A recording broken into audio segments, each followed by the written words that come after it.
RBSC अर्धवार्षिक परीक्षा 2024-25 के 10वीं क्लास के गणित विषय के पेपर में जो कि नए पैटर्न का है, किस तरह के क्वेश्चन इस पेपर में मिलने वाले हैं इस वीडियो में चर्चा करेंगे। लेकिन आज ही सभी प्रश्नों के उत्तर सहित आपको हल करके पेपर दिया जा रहा है गणित का। लेकिन नए हैं तो चैनल को सब्सक्राइब जरूर से करिएगा। तो पेपर में पहले ऑप्शनल क्वेश्चन में लिखा गया है 72 और 120 का एचसीएफ कितना होगा। सही उत्तर होगा सी 24। अगला प्रश्न, बिंदु 3 और 4 की वही अक्ष से दूरी, इसका सही उत्तर है 3। किसी द्विघात समीकरण जिसमें ax² plus bx plus c इसके मूल बराबर हैं यदि b² माइनस 4ac 0 के बराबर होगा।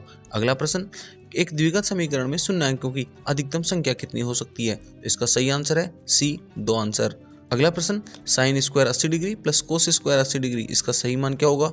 तो सही उत्तर होगा सी 1। अगला प्रश्न है, एक वृत्त में अधिकतम कितनी स्पर्श रेखाएं खींची जा सकती हैं। तो ए ऑप्शन सही है अनंत। सातवां प्रश्न, किसी बंटन, सातवें प्रश्न में लिखा गया बंटन 7 4 5 3 4 4 3 1 4 2 इसका बहुलक कितना होगा। तो 4 जो कि सबसे ज्यादा बड़ा है, सही उत्तर होगा सी वाला। किसी पासे को अगर फेंका जाता है तो किसी पासे को फेंकने पर अभाज्य संख्या आने की प्रायिकता क्या होगी। इसका सी ऑप्शन सही है 2/3। किसी समानांतर श्रेणी जिसमें 13 10 7 4 इसमें सार्वंतर कितना होगा। तो 10 में से 13 घटा दें या 7 में से 10 घटा दें तो हमें सार्वंतर मिलता है -3। बी ऑप्शन सही होगा। वृत्त के चाप की लंबाई के सूत्र क्या होगा। तो पाई आर थीटा बटा 180। अगला में खाली स्थानों की पूर्ति संबंधी अगले प्रश्न की बात करें तो लिखा गया है कोस थीटा बराबर 1/√2 तो थीटा का मान 45 डिग्री होगा। दूसरा भाग, दो पासों को एक साथ फेंकने पर अंकों का योग 13 आने की प्रायिकता 0 होगी। अगला प्रश्न, tan 30 tan 60 का मान क्या होगा। दोनों मल्टीप्लाई में है तो 1/√3 को √3 से मल्टीप्लाई करेंगे, सही उत्तर 1 होगा। आंकड़ों 2 5 17 21 5 7 1 इसका परिसर क्या होगा। परिसर का उत्तर होगा मिनिमम और मैक्सिमम का अंतर।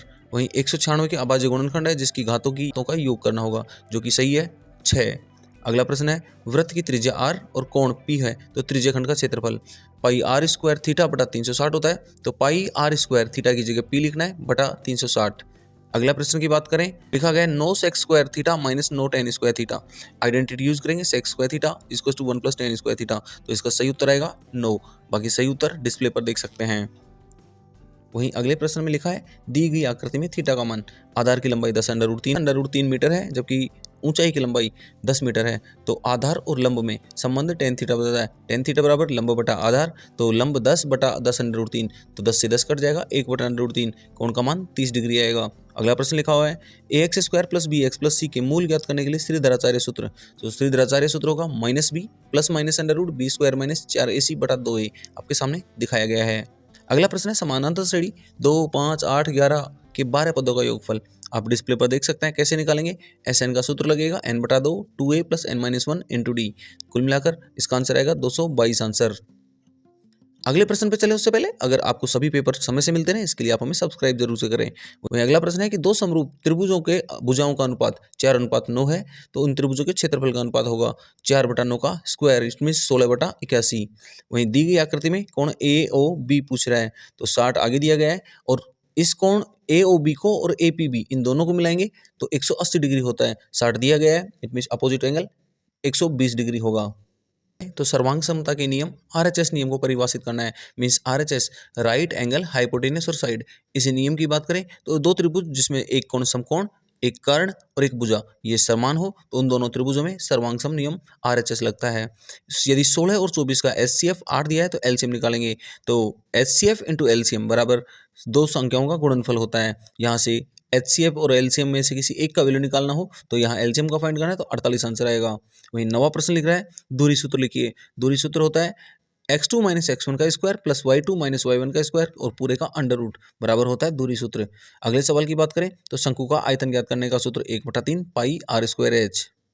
अब सेक्शन बी में प्रश्न लिखा गया है सिद्ध कीजिए कि √3 एक अपरिमेय संख्या है। इसको सही रूप से कैसे हम प्रूव करेंगे आप डिस्प्ले पर देख सकते हैं। √3 को सबसे पहले एक रेशनल संख्या मानेंगे या परिमेय संख्या मानेंगे जिसको p/q के बराबर लिखेंगे। वहां से आपको दोनों साइड का स्क्वायर करना होगा जिससे कि p² = 3q² बन जाएगा। और उसके बाद में कैसे हम √3 को अपरिमेय संख्या सिद्ध करेंगे आप डिस्प्ले पर पूरा सोल्यूशन देख सकते हैं। अगला प्रश्न लिखा हुआ है 6x² माइनस 7x माइनस 3 के शून्यांक ज्ञात कीजिएगा। तो श्रीधराचार्य सूत्र का प्रयोग करके शून्यांक कैसे ज्ञात करना है आप डिस्प्ले पर देख सकते हैं। एक शून्यांक आपका 1.5 या 18/12 होगा, दूसरा -1/3 होगा। वहीं अगला प्रश्न है कि दो क्रमागत धनात्मक पूर्णांक जिनके वर्गों का योगफल 365 है वो ज्ञात कीजिएगा। तो मानेंगे एक x और एक x+1 दोनों का वर्ग करेंगे तो x² और x+1 का होल स्क्वायर उसके बराबर आएगा 365। कैसे करेंगे सोल्व आप डिस्प्ले पर देख सकते हैं। लास्ट में आप उत्तर देखेंगे तो 13 और 14 ये दो आपके धनात्मक पूर्णांक आएंगे। 7वां प्रश्न है AP का 31वां पद ज्ञात करना है जिसका 11वां पद 38 और 16वां पद 73 है। अगर 11वां पद 38 है तो A11 इट मीन A11 का मतलब है A+10D बराबर 38, जबकि A16 A+15D बराबर 73। इसको सोल्व करेंगे तो यहाँ से A और D दोनों का मान निकल जाएगा, वहाँ से 31वां पद निकालना है तो A31 बराबर A+30D लगा के हमें निकालना होगा। वहीं अगला प्रश्न लिखा गया है 15 सेंटीमीटर त्रिज्या के एक वृत्त की कोई जीवा केंद्र पर 60 डिग्री का कोण अंतरित करती है। तो संगत लघु और दीर्घ वृत्तखंड है जिनका क्षेत्रफल निकालना है। तो वृत्तखंड के क्षेत्रफल का सूत्र होता है πr² θ/360। ये सबसे पहले त्रिज्याखंड का क्षेत्रफल निकालेंगे, उसके बाद में हमें वृत्तखंड पे जाना होगा। तो वृत्त के क्षेत्रफल में से अगर त्रिज्याखंड का क्षेत्रफल घटा देंगे तो लघु वृत्तखंड का निकल जाएगा, और उसके बाद में उसी तरह से दीर्घ वृत्तखंड का क्षेत्रफल निकाल देंगे जो कि आपके सामने दिखाया गया है। इसके अलावा 17वां प्रश्न है एक खिलौना जिसकी त्रिज्या 3.5 सेंटीमीटर है, शंकु के आकार का है और उसी त्रिज्या वाले एक अर्धगोले पर अध्यारोपित है। इस खिलौने का संपूर्ण ऊंचाई 15.5 सेंटीमीटर है। तो खिलौने का संपूर्ण प्रश्न निकालना है। खिलौने का संपूर्ण प्रश्न निकालने के लिए सबसे पहले ध्यान रखें, खिलौने का संपूर्ण प्रश्न निकालने के लिए ऊपर शंकु जिसका वक्र प्रश्न निकालेंगे और नीचे अर्धगोला जिसका वक्र प्रश्न निकालेंगे, और दोनों को जैसे ही जोड़ेंगे तो संपूर्ण प्रश्न निकल जाएगा। अब बात करें सेक्शन डी की, जिसमें बड़े क्वेश्चन है समीकरण x - y + 1 = 0, 3x + 2y - 12 = 0। इसका ग्राफ बनाना है। ग्राफ कैसे बनाएंगे आप तरीका डिस्प्ले पर देख सकते हैं। बाकी ग्राफ के संबंधित क्वेश्चन आपको सेपरेट अलग से वीडियो में समझा दिए जाएंगे। वहीं अगला प्रश्न है कि sin θ - 2 sin क्यूब थीटा बटे में 2 cos cube theta - cos theta बराबर tan थीटा। इसको आपको सिद्ध करना है। सिद्ध करने के लिए ध्यान रखिएगा ऊपर sin थीटा को बनाएगा, नीचे cos थीटा को बनाएगा। तो sin θ / cos theta tan theta बन जाएगा, बाकी सारा कट जाएगा, और इस तरह से हम इसको सोल्व कर सकते हैं। वहीं 20वां क्वेश्चन लिखा गया है निम्न बारंबारता सारणी से बहुलक निकालना है। बहुलक निकालने के लिए सबसे पहले आपको बहुलक वर्ग निकालना होगा। बहुलक वर्ग निकालेंगे जिसमें बारंबारता सबसे ज्यादा है, मीन 4 से 7, ये आपके बहुलक वर्ग होगा। और उसके बाद में बहुलक का सूत्र बहुलक का सूत्र m = l + f1 - f0 बटा में 2f1 - f0 - f2। m = l + f1 - f0 बटा में 2f1 - f0 - f2 × h। ये सभी वैल्यू पुट करने के बाद में आपको बहुलक का आंसर निकलेगा। इस तरह से आप मैथ्स का क्वेश्चन पूरा सोल्व कर पाएंगे। अन्य अपडेट्स के लिए आप हमें सब्सक्राइब जरूर से करिएगा। बाकी नए हैं तो चैनल को सब्सक्राइब कर अपने दोस्तों के साथ प्रसन्न आप अपने दोस्तों के साथ पूरा पेपर शेयर भी करिएगा। बाकी वीडियो पसंद आता है लाइक करिएगा, और कोई पेपर प्राप्त करना चाहते हैं कमेंट सेक्शन में लिखिएगा।